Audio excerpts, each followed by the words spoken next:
PS5 how to fix stick drift. Hello everyone and welcome back to the channel. In today's video I'll guide you on how you can fix stick drift on PS5, so make sure to watch the video till the end.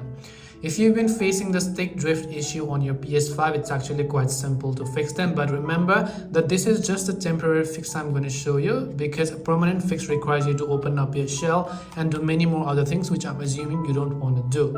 So what you want to do is, first of all, just hold down the controller and make sure you rotate it all the way towards each end. Make sure that you're basically touching the base like this, because if you're not touching the base like this and you're only doing half and half like this, that's not going to work. Make sure that you touch the base and then make sure that you do it quite slowly, because this has to be a slow process. Once you've done this, also do it to the other way around over here, as you would be able to find it, and do this for a couple of minutes, right? Just repeat this process for a couple of minutes. Once you do this for a couple of minutes, just try to press these buttons over here as well, just like this. Once you've done that, just try to reconnect your PS5 controller, and once you reconnect your PS5 controller, that should most likely help you solve the problem as well. So this way you'll be able to go ahead and then fix stick drift, but temporarily on PS5. Hope this video was helpful. If you have any questions, feel free to leave them down. Thank you for watching till the end, and see you in the next video.